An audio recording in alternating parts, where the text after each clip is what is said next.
안녕하세요. 저는 직장인이고 영어 공부를 독학으로 하고 있습니다. 이번에는 직장인이 어학연수 가는 것에 대해서 얘기해 보도록 하겠습니다. 저는 개인적으로 아주 오래전부터 생각했던 건데요. 요즘에 한 달 살기, 1년 살기 그런 게 유행이잖아요. 그렇게 되기 전부터 생각을 했었어요. 워킹홀리데이라든지 유학을 다녀온다든지 어학연수를 다녀온다든지 하는 사람들이 주변에 많잖아요. 저는 개인적으로 캐나다 1년 살기를 꿈꿨었기 때문에 한 9년 정도를 제가 준비를 했기 때문에 되게 많은 카페들에도 가입을 해서 보고 후기들도 되게 많이 봐서 전반적인 생활 자체는 알고 있었어요. 이 상태에서 유학원들을 홈페이지 들어가도 보고 전화 문의도 해보고 방문 상담을 해봤습니다. 캐나다 관련된 유학원이 많은데 거의 다 봤다고 보면 됩니다. 유학원들을 거의 다 봤는데 그 중에 이제 홈페이지 보면서 구성이 제대로 안 돼 있거나 좀 허술한 것 같거나 너무 상업적인 그런 것이 티나고 너무 강하고 그런 것들은 아예 메모도 안 하고 제외를 해버렸습니다. 그리고 10군데 정도 후보를 두고 비교를 해봤습니다. 먼저 국가 선정에 대해서 얘기해 볼게요. 왜 캐나다인가? 지역 선정은 어떻게 했는가 말씀드리면 영어를 사용하는 나라 자체는 많잖아요. 필리핀 가시는 분들도 있고 호주 쪽 가시는 분들도 있고 미국, 영국, 캐나다, 뉴질랜드 등등 많이 있는데요.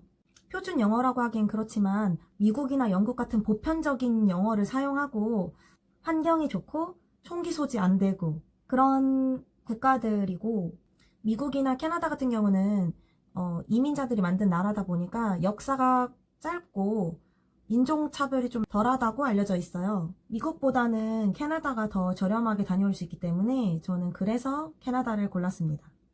그리고 캐나다 중에서도 도시들이 토론토라든지 오타와, 밴쿠버, 몬트리올, 할리팩스 등등 되게 많이 있는데요. 저는 밴쿠버로 가기로 했습니다.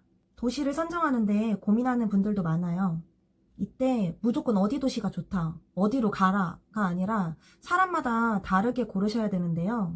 예를 들어서 나는 사람 많고 편의시설이나 시스템이 잘 돼 있고 유흥도 즐길 수 있고 한식당도 많은 그런 도시를 원한다 하는 사람이 있을 거고요. 아니면 나는 사람이 적고 한적하고 자연환경에 둘러싸여 있고 조용하고 사람 적고 이런 시골을 좋아한다, 이런 것도 있을 거예요.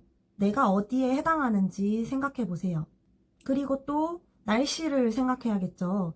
예를 들면 토론토 쪽보다 해안가에 있는 밴쿠버가 상대적으로 덜 춥습니다. 그리고 자신의 목적과 계획을 생각해 보셔야 돼요. 예를 들면 나는 코업이나 워킹홀리데이처럼 돈을 버는 쪽에 초점이 맞춰 있다.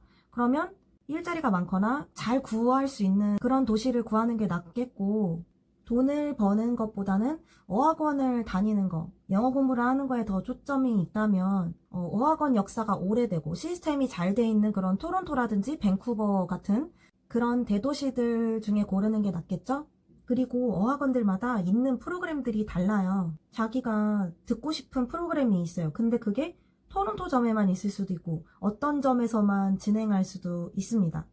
그리고 연수 기간 동안에 내가 근교라든지 다른 나라라든지 여행을 다닐 거라면 또 달라지겠죠. 캐나다로 예를 들자면 LA라든지 시애틀이라든지 라스베가스라든지 그런 서쪽 미국 서부 여행을 같이 하고 싶다면 밴쿠버 쪽이 더 가깝고 여행하기가 좋겠죠. 뉴욕이라든지 나이아가라 폭포 쪽을 보고 싶다면 토론토 쪽이 낫겠죠.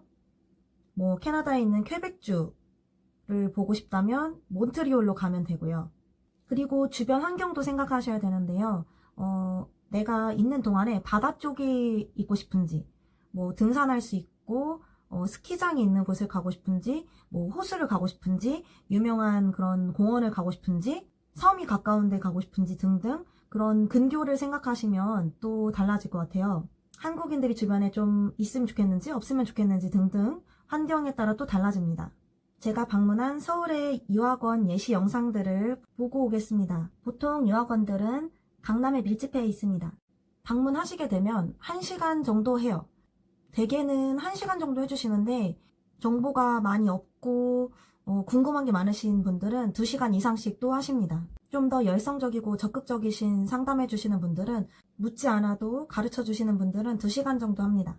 그런데 불과 몇 년 전만 해도요, 2015년도 이런 정도만 해도 방문 상담이 주였는데 요새는 상담하시는 직원분들도 카톡으로 진행하려고들 하시더라고요. SNS가 되게 보편화되고 편리해져서 한 번도 상담하는 분을 직접 대면하지 않고 카톡으로만 모든 걸 다 처리해서 가시는 분들도 많대요. 저도 무비자로 가는 거라 간단해서 카톡이나 전화 상담으로 모든 걸 다 할 수 있긴 했는데 사무실도 보고 만나서 대화하면서 표정도 보고 이 사람도 보고 손짓 몸짓 해가면서 대화하면서 좀 친해지고 그렇게 진행하는 게 좋겠어서 방문 상담을 했습니다.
이미 가지고 있던 정보가 많아서 거의 다 알던 저도 유학원 상담 다니고 진행하면서 새롭게 알게 된 것들이 있고 많이들 궁금해하시고 모르시는 것들, 각 유학원들의 처리 과정 등을 어학연수가 가고 싶어졌거나 갈 생각이 드신 분들이 초반에 알아야 하는 기초 정보들을 말씀드리려고 해요.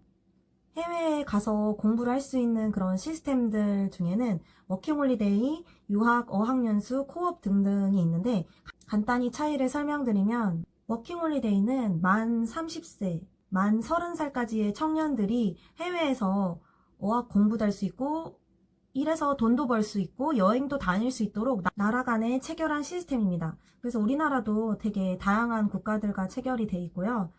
호주, 북미, 유럽 등등 되게 다양한 국가들과 있고 나라별로 공부할 수 있는 기간이랑 1년에 신청 가능한 인원도 다 다르기 때문에 공식 홈페이지를 제가 아래 남겨놓을 테니 궁금하신 분들은 공식 홈페이지에서 관심 있는 국가들을 다 클릭해서 보시면 좋을 것 같아요. 호주 같은 경우는 신청하면 다 갈 수 있기 때문에 보통 다른 곳을 먼저 1순위인 국가를 신청해서 안 되면 가시기도 합니다. 몇 년 전까지는 캐나다 워킹홀리데이가 선착순으로 신청을 딱 받았는데 이제는 랜덤 선발이어서 늦게 내든 일찍 내든 될 수도 있고 안 될 수도 있고 합니다. 그리고 1년에 5,000명 정도만 갈 수 있기 때문에 워킹홀리데이를 신청했는데 인원이 다 차서 못 가게 됐다, 못 하게 됐다 하면은 차선책으로 코업이라는 거를 합니다. 코업은 공부도 할 수 있고 일도 할 수 있는 워킹홀리데이랑 비슷한 프로그램인데 아주 메리트가 있는 그런 과정은 아니라고 해요.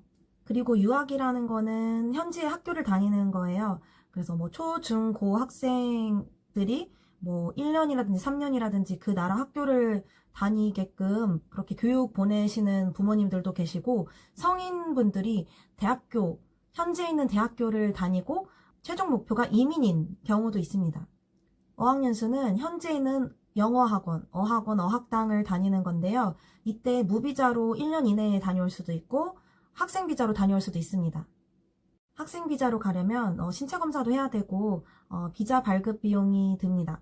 참고로 무비자로 가면은 이런 것들이 안 되고 그냥 바로 갈 수 있는데 수익이 생기는 일은 전혀 하면 안 됩니다. 이 정도로 설명을 드리고요. 관심이 있으시면은 많은 정보들이랑 후기 글들을 보면 다 아실 수가 있으니까 꼭 찾아보시고 이해를 하셔야 됩니다. 어학연수 갈 거다라는 생각만 하시고 정보 검색이라든지 자료 수집 같은 진행을 안 하시는 분들도 많더라고요. 근데 정말 자신이 비용을 들여가면서 시간 투자할 거라면 찾아보셔야 된다고 생각해요.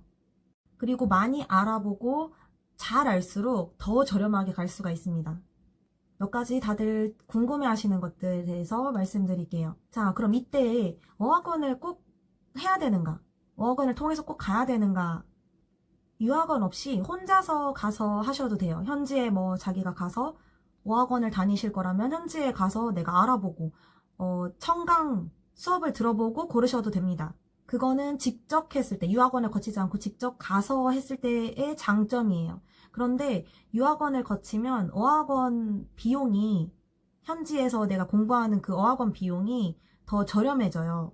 어학원에서 학생들을 보내달라고 각국에 있는 유학원들에 지원금을 줍니다. 지원금을 주기 때문에 더 저렴하게 갈 수가 있습니다. 근데 가서 자신의 생각대로 안 될 수도 있고 물어볼 사람이 현지에 잘 없으니까, 연고도 없고 하니까 저는 유학원을 통해서 하기로 했습니다.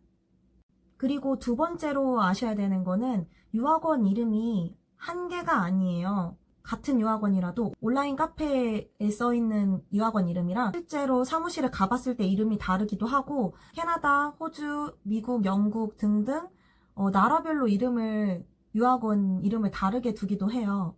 예를 들면 같은 유학원인데 뭐 필리핀 고고, K 영공, USA 유학 이런 식으로 이름이 다를 수 있습니다. 지금 말씀드린 유학원 이름들은 제가 그냥 순간적으로 지은 가명이고요. 이름이 같은 유학원이 실제로 있을 수는 있는데 거기를 말한 건 아닙니다. 그래서 내가 상담받았던 유학원 이름이랑 실제로 돈을 이제 입금하려고 계좌를 보니까 유학원 이름이 다를 수가 있습니다.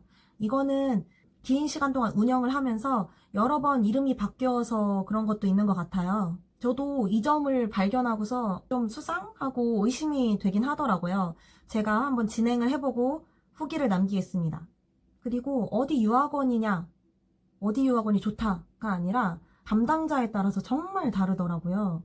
같은 유학원이어도 나랑 연결된 담당자에 따라서 엄청 다르니까, 직원이 여러 명인 유학원이면 유학원을 추천한다, 이 유학원 추천한다가 의미가 없습니다. 친구한테는 좋았어도 나한테는 아닌 담당자가 배정될 수도 있는 거예요. 어떤 후기 글에서 이 유학원 좋다 이런 걸 듣고 가도 내가 그 담당자를 만나지 않으면 자신에겐 다를 수가 있습니다. 그래서 유학원 추천 후기를 받든 비추천을 받든 직원이 되게 많은, 분점이 되게 많은 곳이면 각자에게 다를 수가 있어요. 근데 직원이 5명 이하인 그런 소규모의 유학원들이 있어요. 개인들이 하는, 가족끼리 하거나 뭐 형제 자매끼리 하거나 아는 지인들끼리 하는 그런 소규모의 유학원들이 있어요. 그런 데는 추천 후기를 봤으면 그게 맞을 확률이 크고, 비추천 후기를 봤으면 그게 맞을 확률이 큽니다. 그리고 유학원 상담을 가기 전에 있어서 참고해야 될 사항은, 우리나라에서는 종로 유학원이랑 EDM 유학원이 가장 큰 곳이고요. 그리고 EDM 유학원에 대해서 알아두셔야 되는 거는, 제가 사는 지역이랑 가까운 지점으로 자동으로 연결이 돼요. 그래서 저는 지방에 사는데 서울에 있는 본점에서 상담받고 진행하고 싶었는데, 지방에 제가 사는 데랑 가까운 지점에서 상담받아야 돼서 그게 저는 좀 불편했어요. 이게 상관없는 분들도 계실 거고, 제가 여러 군데 정말 살펴보고 상담받으면서 비추천하고 싶은 유학원도 있는데요.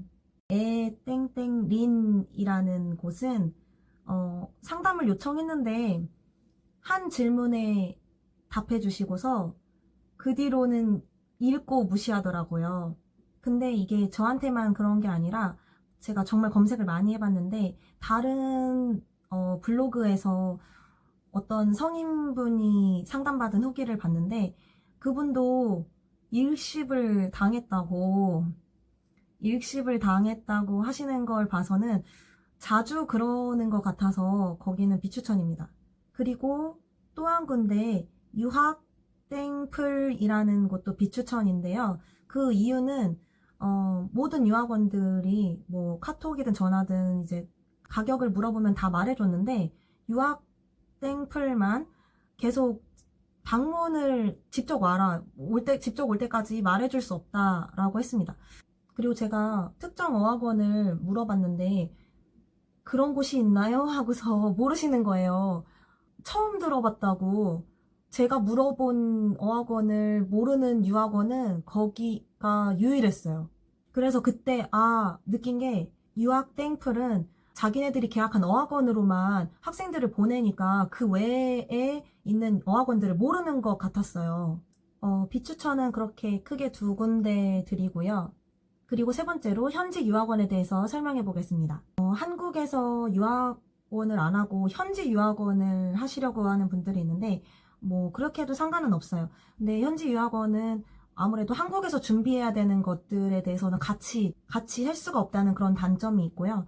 많은 유학원들이 현지에 지사가 있다, 현지에 자기네들 유학원이 있다라고들 말하는데요. 종로 유학원을 제외하고는 현지에 자신들이 직접 운영하는 유학원은 거의 없습니다. 현지에 이미 있는 유학원들이랑 연계 계약을 한 거예요. 그래서 예를 들면 현지 EWC 유학원에 한국에 있는 A 유학원, B 유학원, C 유학원이 연계를 해서 현지에서도 유학원 운영을 한다, 이렇게 말하는 거고요.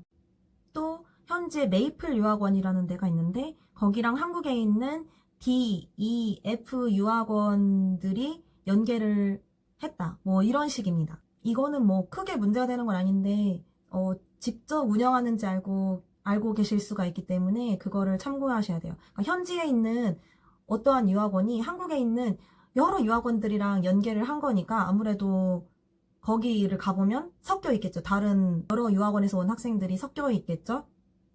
그리고 네 번째로 상담받을 때 유의해야 될 점이라든지 서비스 차이에 대해서 설명을 하고 싶은데요.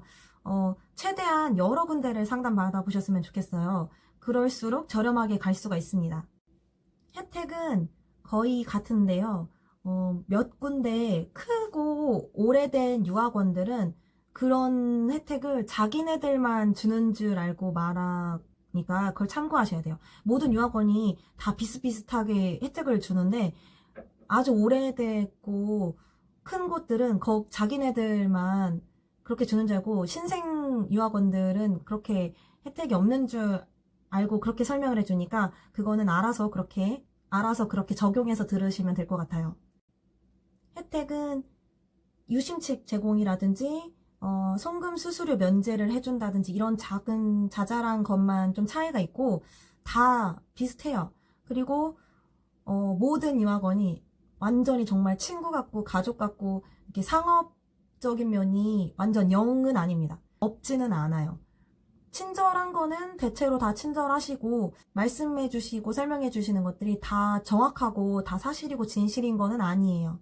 속이려고 하는 게 아니라 잘 모르시는 분들도 많이 있습니다. 그 담당자가 그 현지를 가보지 않은 분들이 상담해 주시기도 해요. 그러니까 이왕이면 내가 가려고 하는 그 지역에 살아보신 분, 갔다 와 보신 분이 좀 더 세부적인 지역 정보를 알려주시기에는 좋겠죠? 유학원 상담을 받으시면서 정말 중요한 거는 수승료라든지 등록비라든지 홈스테이 소개비, 변경비, 픽업 비용, 홈스테이 불만족 시 변경해주는지 안 해주는지 이런 것들이 포함되어 있는 곳 중에 고르세요. 그게 중요합니다. 대부분의 유학원들이 이 비용을 따로 받지 않습니다.